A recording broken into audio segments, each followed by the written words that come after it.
E aí, pessoal? Prontos para mais um mergulho profundo? Hoje a gente vai desvendar os segredos da agricultura moderna. Opa, agricultura moderna é comigo mesmo. Isso aí. A gente vai se aventurar pelo mundo do melhoramento de plantas. Olha só que legal. E para nos guiar nessa jornada, temos aqui um expert no assunto. Prazer estar aqui. É sempre bom falar sobre o que a gente ama, né? Com certeza. A gente vai se basear na 8ª edição do livro Melhoramento de Plantas, dos autores Borém, Miranda e Fritz Neto. Um clássico da área. Livro de cabeceira para quem trabalha com melhoramento. Sem dúvida. E já vou começar com uma curiosidade. Sabia que o primeiro híbrido de milho brasileiro foi resultado da parceria de um professor com um ex-aluno dele? Pois é, uma história que mostra como a paixão e a colaboração movem a ciência. Inspirador, né? Mas vamos começar do começo. Como o melhoramento de plantas evoluiu de uma arte para uma ciência? Olha, a gente pode dizer que a agricultura já nasce com um pé no melhoramento, né? Desde que os primeiros agricultores começaram a selecionar as melhores sementes, já estavam, de certa forma, melhorando as plantas. Faz sentido. Mas e a ciência, como ela entra nessa história? A ciência entra com tudo para entender os mecanismos por trás da herança genética. Mendel e suas ervilhas, Ah, sabe? sim. Lembro das aulas de biologia. Então, a partir daí, os cientistas começaram a entender como as características das plantas eram transmitidas de uma geração para outra e como manipular esses cruzamentos para obter plantas com características desejáveis. E essa ciência toda teve um impacto enorme, né? Estima-se que metade do aumento na produção de alimentos nos últimos 50 anos se deve ao melhoramento genético de Ah, plantas. uau. E pensar que teve gente que duvidou do potencial da agricultura, né? Tipo Thomas Malthus, lá no século XVIII, que previu que a população ia crescer mais rápido que a produção de alimentos. Malthus estava errado, felizmente. E o melhoramento de plantas teve um papel crucial para mostrar que ele estava errado. A gente precisa agradecer aos melhoristas por isso. Mas a batalha continua, né? Ainda tem muita gente passando fome no mundo. Sim, a gente não pode se acomodar. O desafio agora é garantir alimento nutritivo e em quantidade suficiente para todo mundo. E como a gente chega lá? Com pesquisa, Ah. com Gente- investimento em ciência e tecnologia. O próprio livro que a gente está usando como base, ele é dedicado a inspirar tanto os jovens quanto os experientes melhoristas a continuar essa busca. Falando em desafios, o mercado de sementes no Brasil é dominado por empresas privadas, né? Principalmente para culturas de alto valor comercial, como soja, milho, algodão e cana-de-açúcar. É verdade. As empresas têm um papel importante na pesquisa e desenvolvimento de novas variedades. Mas o setor público também tem um papel fundamental. É tipo a Embrapa. Exatamente. A Embrapa e as universidades públicas investem em pesquisa para desenvolver variedades que podem não ser tão atrativas comercialmente, mas que são importantes para a segurança alimentar do país. Entendi. Então, para começar um programa de melhoramento, a primeira coisa é definir o objetivo, né? O que a gente quer melhorar na planta. Isso aí. E esses objetivos podem ser diversos, como aumentar a produtividade, melhorar a qualidade nutricional, aumentar a resistência a doenças e pragas, ou adaptar a planta a condições climáticas específicas. É como se fosse um projeto de engenharia, né? É uma boa analogia. A gente precisa planejar cada passo, desde a escolha dos pais até os testes de campo. Falando em escolha dos pais, como a gente define quais plantas cruzar para obter a variedade desejada? A escolha dos pais é crucial. A gente precisa analisar as características de cada planta e como elas podem ser combinadas para gerar a variedade ideal. É como um quebra-cabeça genético. E como a gente sabe se uma característica é dominante ou recessiva? Aí entra a genética mendeliana. Lembra dos cruzamentos entre ervilhas? A gente usa os mesmos princípios para entender como as características são herdadas nas plantas. E como a gente escolhe o tipo de planta ideal para o programa? Linhagens puras, híbridos, clones. Essa é uma ótima pergunta. A escolha do tipo de cultivar depende do sistema reprodutivo da planta e dos objetivos do programa. Para entender melhor, vamos usar exemplos de culturas como soja, milho e cana-de-açúcar. Interessante. Mas antes de mergulharmos nos tipos de cultivares, vamos fazer uma viagem no tempo, explorar os centros de origem e diversidade das espécies. Uma verdadeira expedição arqueológica em busca dos ancestrais das nossas plantas. Exatamente. A gente vai entender como a diversidade genética moldou as plantas que conhecemos hoje. E como essa diversidade é fundamental para o futuro do melhoramento de plantas. Afinal, sem variabilidade genética, não há evolução. É como um baú de tesouros, né? Quanto mais genes diferentes a gente tiver, mais chances de encontrar a combinação perfeita para criar a planta ideal. Exatamente. E conhecer os centros de origem e de diversidade é como ter um mapa desse baú do tesouro. Mas o dito e a erosão genética? Ouvi dizer que a gente está perdendo essa diversidade, né? Infelizmente, sim. A erosão genética é uma ameaça real, impulsionada por fatores como desmatamento, a urbanização e a agricultura intensiva. É como se a gente estivesse perdendo páginas desse livro da vida. E como a gente protege esse patrimônio genético? Com a conservação da biodiversidade. Existem duas estratégias principais. A conservação in situ, que protege as espécies em seus habitats naturais, e a conservação ex situ, que armazena o material genético em bancos de germoplasma. É como ter um backup da natureza, né? Exatamente. É garantir que a gente tenha acesso a essa diversidade genética no futuro para continuar o trabalho de melhoramento e garantir a segurança alimentar da humanidade. Falando em trabalho de melhoramento, existem diversos métodos para criar novas variedades, né? Sim, cada um com suas vantagens e desvantagens. A escolha do método depende da cultura, dos objetivos do programa e dos recursos disponíveis. É como ter uma caixa de ferramentas com diferentes opções para cada situação. E que tal a gente explorar algumas dessas ferramentas? Começando pela genealogia, um método clássico de rastrear a ancestralidade das plantas. Ótima escolha. É como montar a árvore genealógica da planta para entender como as características são herdadas e identificar as melhores linhagens para usar nos cruzamentos. É um trabalho de detetive em busca dos genes que controlam as características desejáveis. Parece fascinante. E como os melhoristas registram toda essa informação? Eles usam o método do pedigree, que é como um diário de bordo, onde anotam cuidadosamente os cruzamentos realizados e as características das plantas em cada geração. Com esse registro detalhado, é possível reconstruir a história da planta e identificar as melhores linhagens para usar nos próximos cruzamentos. É como se fosse um mapa genético da planta, né? Exatamente. Com esse mapa em mãos, os melhoristas podem traçar a rota para criar a planta ideal. Que legal. Mas a genealogia não é o único método, né? Existem outras maneiras de criar novas variedades. Sim, claro.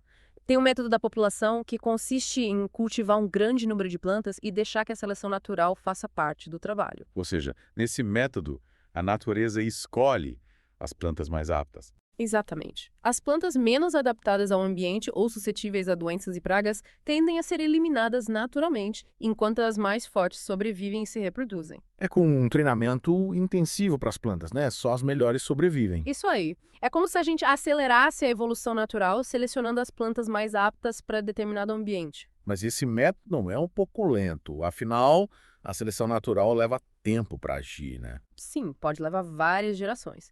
Mas existem variações do método da população que aceleram o processo, como a seleção massal, onde as melhores plantas são selecionadas e suas sementes misturadas para formar a próxima geração, e a seleção individual, onde cada planta é avaliada separadamente. Não, na seleção massal a gente olha para o conjunto e na individual para cada planta. Isso mesmo. Cada método tem suas vantagens e desvantagens, e a escolha depende do objetivo do programa de melhoramento. E se a gente quiser adicionar uma característica específica a uma variedade já existente?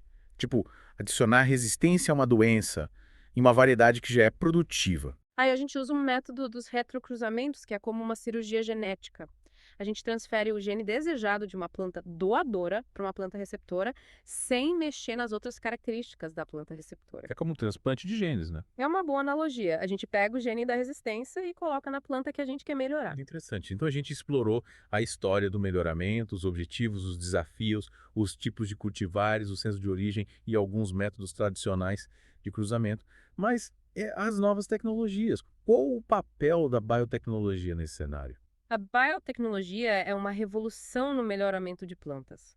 Imagine poder manipular o DNA da planta diretamente, introduzindo características específicas de forma mais precisa e rápida.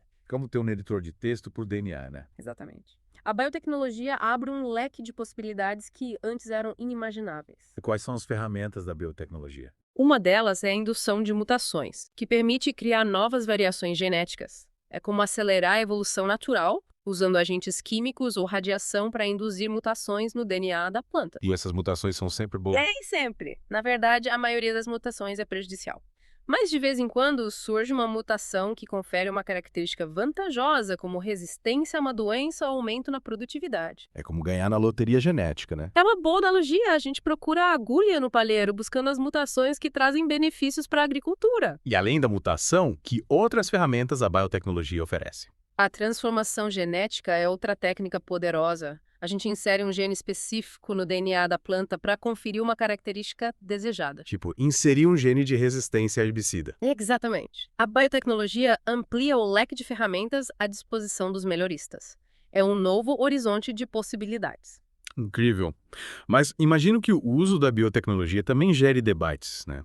Com certeza. Questões éticas e sociais precisam ser debatidas pela sociedade como um todo.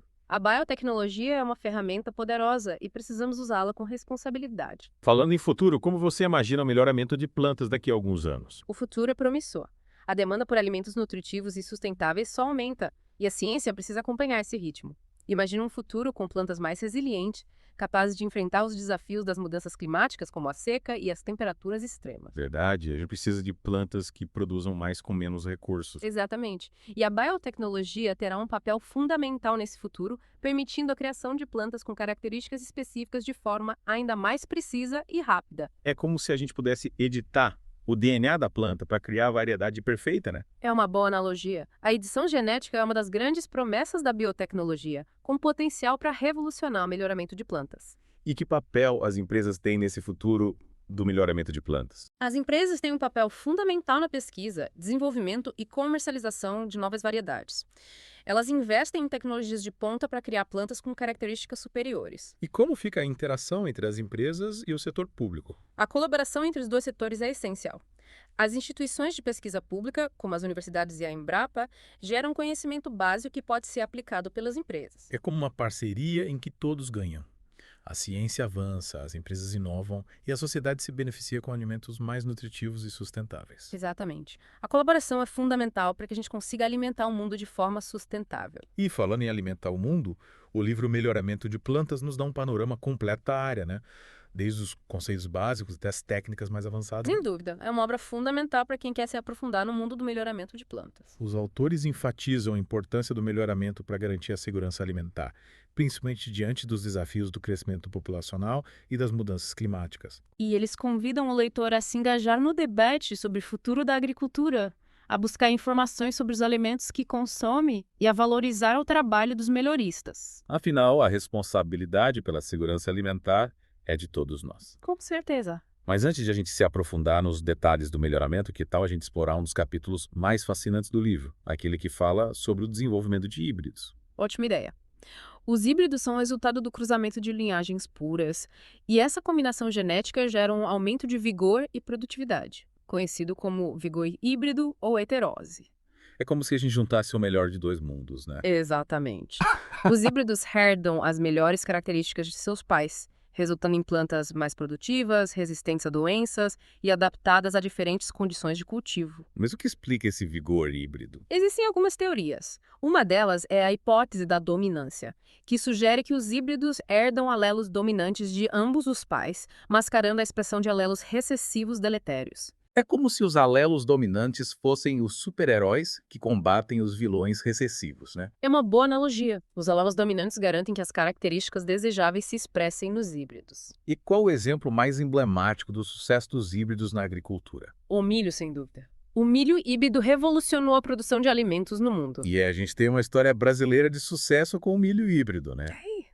Na década de 1930, o professor Antônio Secundino de São José se dedicou a desenvolver híbridos adaptados às condições brasileiras, e o resultado foi o híbrido duplo cateto xisto spênio, que aumentou significativamente a produção de milho no país. Que legal!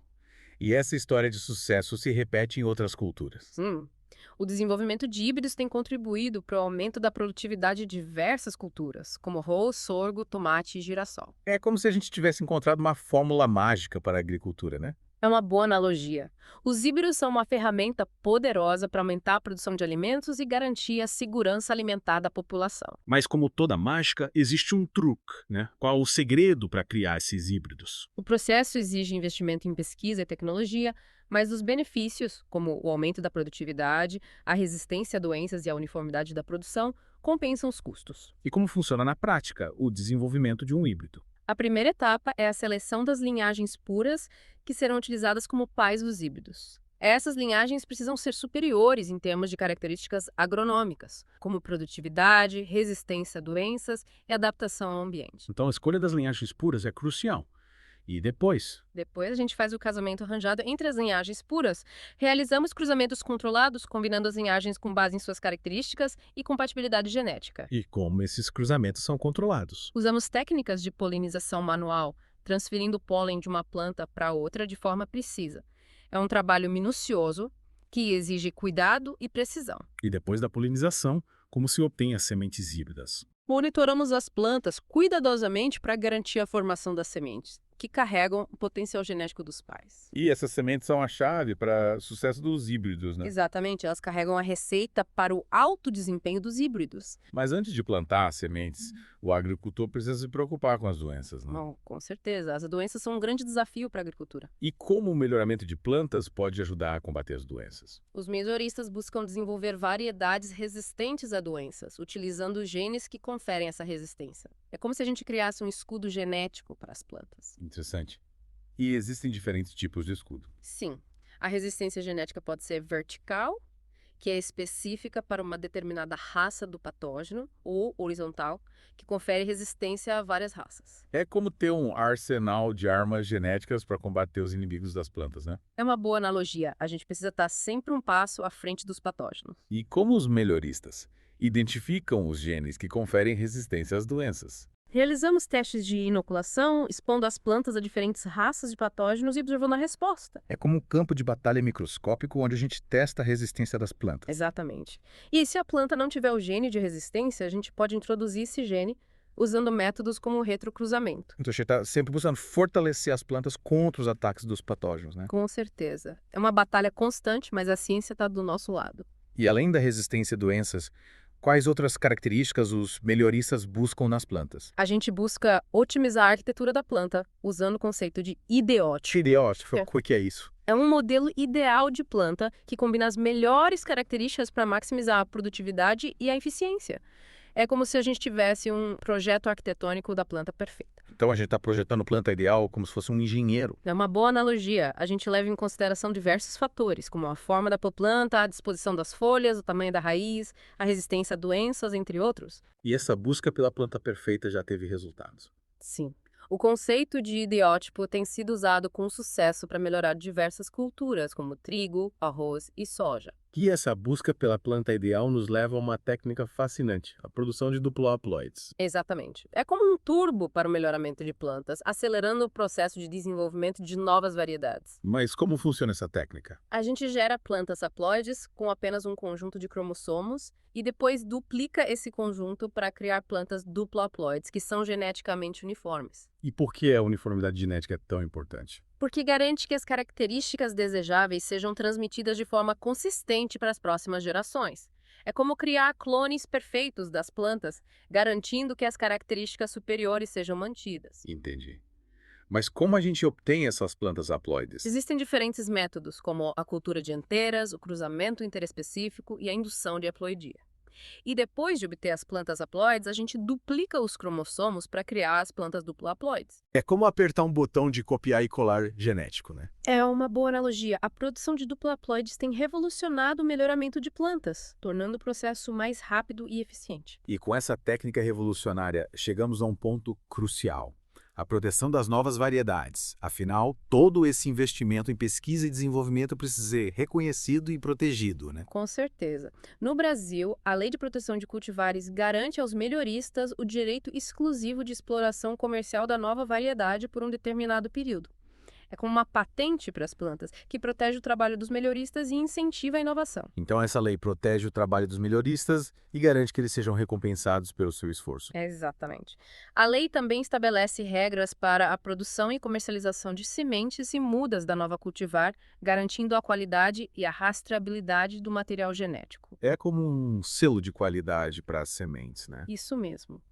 É importante garantir que os agricultores tenham acesso a sementes de alta qualidade que vão produzir as plantas com as características desejadas. E com isso a gente garante a produtividade e a segurança alimentar, né? Exatamente. A proteção das novas variedades é fundamental para o desenvolvimento da agricultura e para o bem-estar da sociedade. E falando em desenvolvimento, que tal a gente explorar alguns exemplos de programas de melhoramento em diferentes culturas? Ótima ideia! Cada cultura tem suas particularidades e desafios, o que torna o trabalho dos melhoristas ainda mais fascinante. Vamos começar pela soja, uma das culturas mais importantes do Brasil. A soja é um caso de sucesso da agricultura brasileira. E os programas de melhoramento de soja buscam desenvolver variedades com alta produtividade, resistência a doenças e pragas, adaptação a diferentes condições climáticas e qualidade nutricional. É como turbinar a soja, né? Torná-la ainda mais poderosa. É uma boa analogia.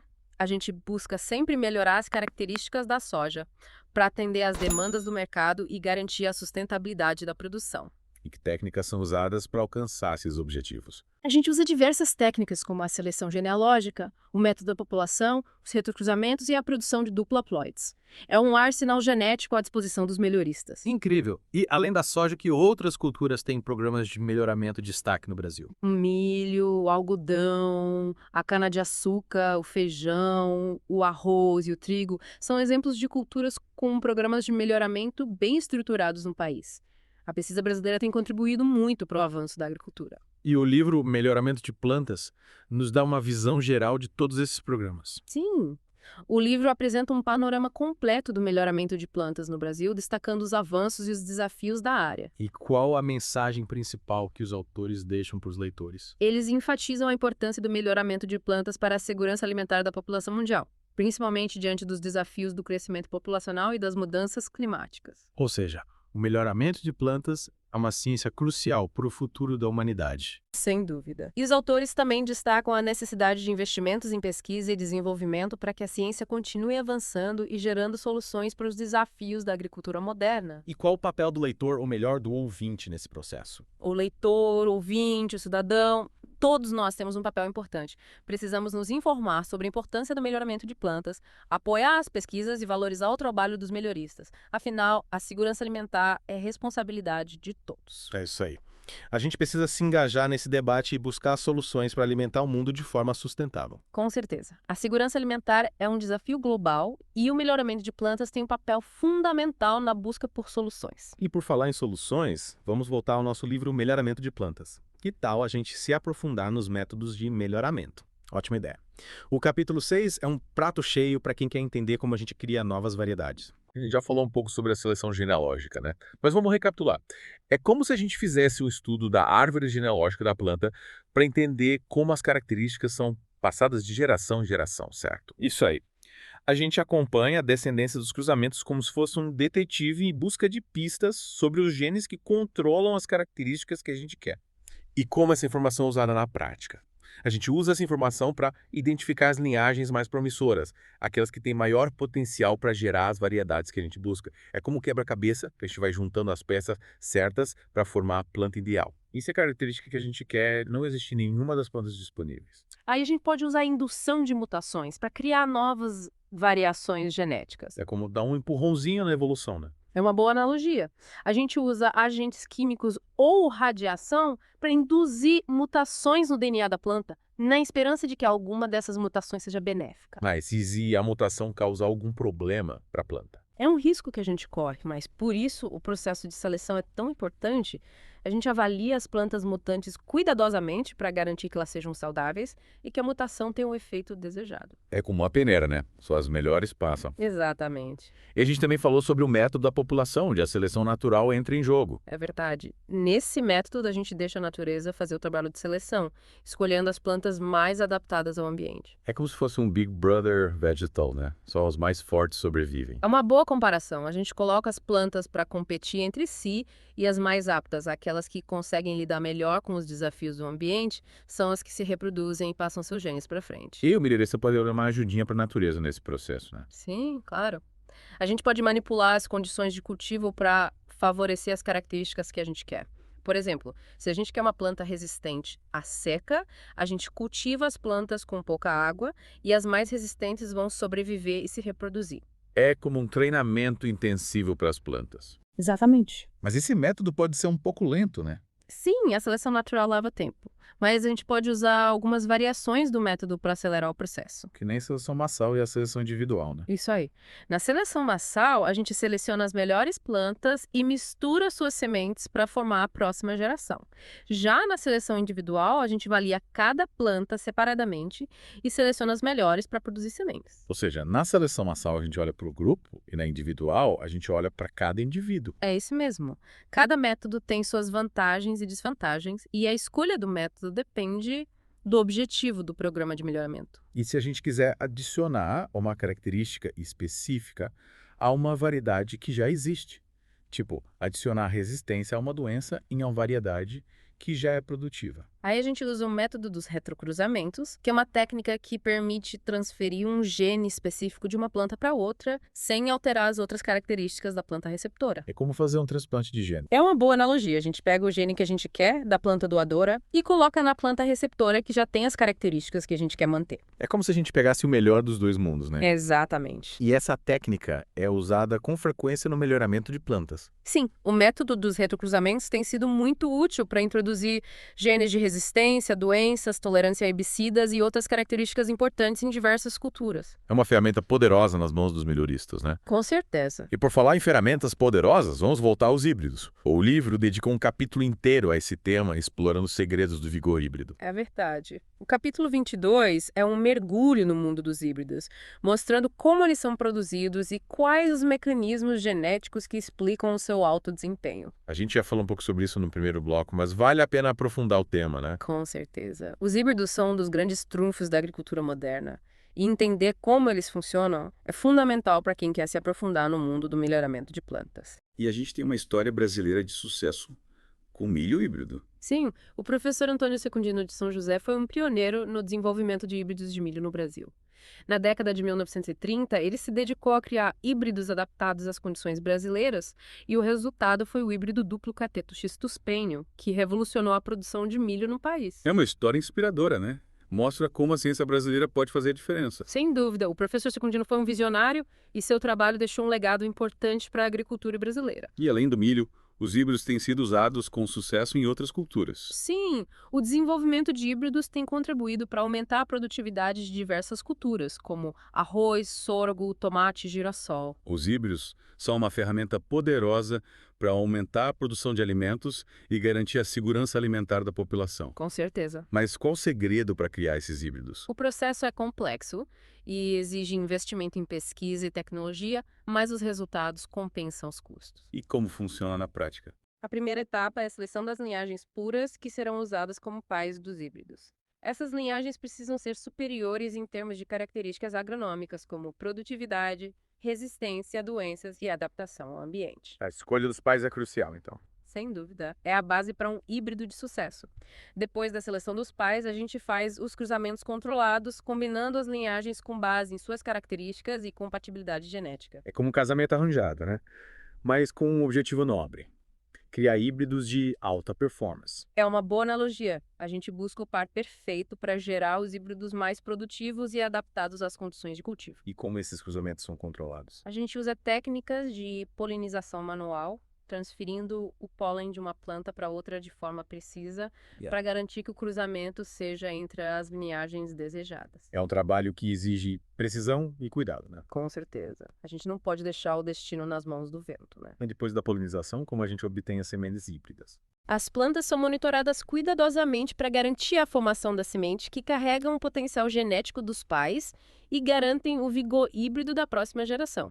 É como se a gente estivesse plantando futuro, né? Exatamente. As sementes híbridas são a chave para aumentar a produtividade e garantir a segurança alimentar. E para garantir que essas sementes cheguem aos agricultores com alta qualidade, existe um sistema de proteção de cultivares, né? Sim, no Brasil a gente tem a Lei de Proteção de Cultivares que garante aos melhoristas o direito exclusivo de exploração comercial da nova variedade por um determinado período. É como uma patente para as plantas, né? Exatamente.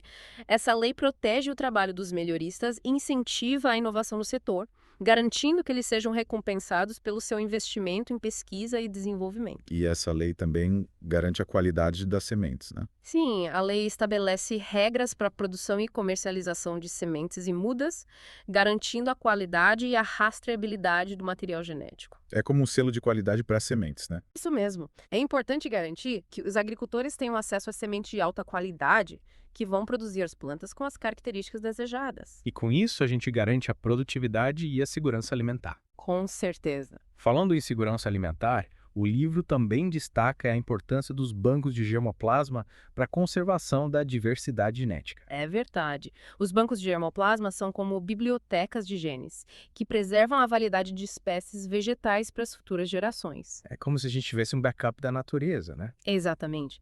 É importante ter essa reserva genética para garantir que a gente tenha acesso a essa diversidade no futuro, para continuar o trabalho de melhoramento e garantir a segurança alimentar da humanidade. E o livro também fala sobre a conservação in situ, né? A proteção das espécies em seus habitats naturais. Sim, a conservação in situ é fundamental para preservar a interação das plantas com o ambiente e garantir a evolução e adaptação das espécies às mudanças climáticas. É como proteger a teia da vida, né? Exatamente. É importante preservar os ecossistemas para garantir a saúde do planeta e a sustentabilidade da agricultura.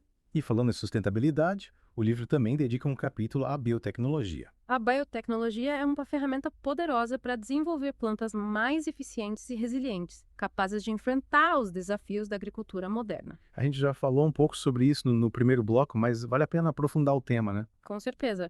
A biotecnologia tem um potencial enorme para ajudar a gente a produzir mais alimentos com menos recursos, de forma mais sustentável. É como se a gente tivesse um kit de ferramentas para modificar as plantas e torná-las mais adaptadas às nossas necessidades. É uma boa analogia.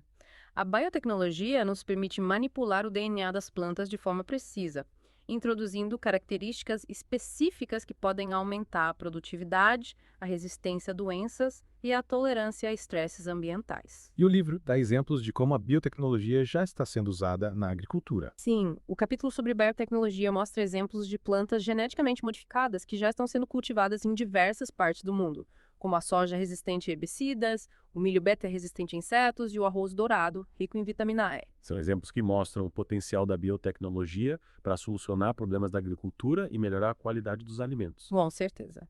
Mas é importante lembrar que a gente precisa usar a biotecnologia com responsabilidade, levando em consideração as questões éticas e sociais. É como qualquer tecnologia, né? A gente precisa usar com sabedoria, pensando no bem-estar da sociedade e na preservação do meio ambiente. Exatamente. E além da biotecnologia, o livro também explora outras técnicas inovadoras, como a seleção assistida por marcadores moleculares, ECANs. A IMMACE é uma técnica que usa marcadores moleculares para identificar genes de interesse em plantas, o que acelera o processo de seleção e torna o melhoramento mais eficiente. É como se a gente tivesse um GPS genético, né? Que nos guia na busca pelas melhores plantas. É uma boa analogia. A EMS permite que a gente selecione características complexas, como a resistência a doenças e a qualidade nutricional de forma mais precisa e rápida. É mais uma ferramenta poderosa no arsenal dos melhoristas. Com certeza. E para finalizar nosso papo sobre métodos de melhoramento, o livro destaca a importância da colaboração entre os setores público e privado. É verdade. A parceria entre universidades, centros de pesquisa e empresas é fundamental para que a gente consiga desenvolver novas tecnologias e levar as inovações para o campo. É como um trabalho em equipe, né? Cada um contribui com sua expertise para alcançar um objetivo comum. Exatamente. A gente precisa unir forças para enfrentar os desafios da agricultura moderna e garantir a segurança alimentar da população. E o livro dá exemplos de como essa colaboração tem funcionado na prática. Sim, o livro mostra exemplos de projetos que envolvem universidades, centros de pesquisa e empresas, trabalhando juntos para desenvolver novas variedades de plantas mais produtivas, resistentes a doenças e adaptadas às condições climáticas do Brasil. É inspirador ver como a ciência brasileira está se mobilizando para encontrar soluções para os problemas da agricultura. Com certeza, a gente tem muito potencial para contribuir para uma agricultura mais sustentável e para garantir alimento para todo mundo. E falando em potencial, o livro também destaca a importância do uso de softwares e ferramentas digitais no melhoramento de plantas. É verdade. A tecnologia tem revolucionado a forma como a gente trabalha. Os softwares ajudam a gente a coletar, analisar e compartilhar informações de forma mais eficiente, o que torna o processo de melhoramento mais rápido e preciso. Como se a gente tivesse um cérebro digital auxiliando os melhoristas, né? É uma boa analogia. Os softwares são ferramentas poderosas que ajudam a gente a tomar decisões mais estratégicas e a desenvolver novas variedades de plantas com mais rapidez e eficiência. A era digital chegou ao campo e os melhoristas estão aproveitando as oportunidades para turbinar o trabalho e contribuir para uma agricultura mais sustentável. Com certeza. E para finalizar nosso papo sobre métodos de melhoramento, vamos voltar à pergunta que você fez no começo do programa. Se você pudesse desenhar a planta ideal para o futuro, quais características ela teria? Essa é uma pergunta que nos convida a sonhar com um futuro melhor, né? A planta ideal seria resiliente, capaz de enfrentar os desafios das mudanças climáticas, como a seca, as temperaturas extremas e as novas doenças e pragas. Uma planta guerreira que produz alimentos nutritivos e abundantes, mesmo em condições adversas. Exatamente. E essa planta ideal também seria eficiente, utilizando os recursos naturais de forma inteligente, com menor necessidade de água, fertilizantes e agrotóxicos. Uma planta amiga do ambiente, que contribui para a preservação do nosso planeta. Com certeza. E, claro, essa planta ideal também produziria alimentos saborosos e nutritivos que contribuíssem para a saúde e o bem-estar da população. Uma planta que alimenta o corpo e a alma. É isso aí. E o melhoramento de plantas, com seus avanços e desafios, nos mostra que essa planta ideal não é apenas um sonho, mas um objetivo que a gente pode alcançar com a ajuda da ciência e da colaboração. E para inspirar nossos ouvintes a se juntarem a essa jornada, que tal a gente relembrar a história do professor Antônio Secundino de São José, o pioneiro do milho híbrido no Brasil? Ótima ideia. A história do professor Secundino é um exemplo de como a paixão pela ciência e a dedicação podem transformar a realidade e construir um futuro melhor. Na década de 1930, quando o Brasil dependia de variedades de milho estrangeiras, muitas vezes mal adaptadas às nossas condições, o professor Secundino teve a coragem de sonhar com um milho híbrido brasileiro. Ele foi um visionário, né? Viu o potencial do milho híbrido numa época em que essa tecnologia ainda era pouco conhecida no Brasil. E ele não se limitou a sonhar. Ele arregaçou as mangas e foi a campo. Selecionou variedades crioulas, realizou cruzamentos controlados, avaliou o desempenho dos híbridos e, depois de anos de pesquisa, lançou o Catetus tuxpenho, o primeiro híbrido de milho brasileiro. Um marco na história da agricultura brasileira. Sem dúvida. E o professor Secundino não se contentou em apenas desenvolver o híbrido, ele também se preocupou em difundir a tecnologia entre os agricultores. Ele fundou a empresa Sementes Agroceres, que teve um papel fundamental na produção e comercialização de sementes híbridas, democratizando o acesso a essa tecnologia e impulsionando a produção de milho no Brasil. Uma história inspiradora que mostra o poder da ciência e da inovação para transformar a realidade e construir um futuro mais próspero e sustentável. E que essa história inspire os nossos ouvintes a se interessarem pelo mundo fascinante do melhoramento de plantas e a contribuírem para uma agricultura mais sustentável e para um futuro com um alimento de qualidade para todos. É isso aí. A gente precisa de mais mentes brilhantes e mãos à obra para construir esse futuro. E por falar em futuro, que tal a gente explorar um dos capítulos mais instigantes do livro, aquele que fala sobre os exemplos práticos e programas de melhoramento em diferentes culturas? É uma ótima ideia. O capítulo 29 nos leva para os bastidores da ciência, mostrando como os melhoristas trabalham na prática para desenvolver novas variedades de plantas. É como se a gente tivesse um passe livre para entrar nos laboratórios e nas estações experimentais e ver de perto como a mágica acontece. Exatamente. A gente vai ver exemplos de programas de melhoramento de soja, cevada, batata, milho híbrido e muitas outras culturas. E o legal é que o livro mostra a diversidade de abordagens e estratégias utilizadas no melhoramento de plantas, mostrando como a ciência se adapta às particularidades de cada cultura. Cada planta é um desafio, né? E os melhoristas precisam usar toda a sua criatividade e conhecimento para encontrar as melhores soluções. Com certeza, cada planta é um desafio, né? E os melhoristas precisam usar toda a sua criatividade e conhecimento para encontrar as melhores soluções. E o livro nos dá uma visão geral de como esses programas funcionam, com exemplos práticos e ilustrações detalhadas. E é verdade. A gente pode ver, por exemplo, o fluxograma do Programa de Melhoramento de Soja da Universidade Federal de Viçosa, que mostra passo a passo como uma nova variedade é desenvolvida. E também tem o programa de melhoramento de cevada, que mostra a importância da pesquisa pública para desenvolver variedades adaptadas às necessidades de cada região. E o Programa de Melhoramento de Milho Híbrido, que desvenda os segredos da produção de sementes híbridas, desde a seleção das linhagens puras até a comercialização das sementes. E para quem se interessa por plantas de propagação vegetativa, como a batata, o livro mostra um programa de melhoramento com foco nesse tipo de cultura. E para finalizar, o livro apresenta um capítulo sobre a produção de duplo haploides, uma técnica que acelera o processo de desenvolvimento de novas variedades. O livro Melhoramento de Plantas é uma verdadeira mina de ouro para quem quer se aprofundar nesse universo. Sem dúvida, é uma leitura essencial para quem quer entender como a ciência está moldando os alimentos que a gente consome. E para encerrar nosso mergulho no mundo do melhoramento de plantas, que então a gente voltar para aquela pergunta que você fez no começo do programa. Se você pudesse desenhar a planta ideal para o futuro, como ela seria? Boa! É sempre bom pensar no futuro, né?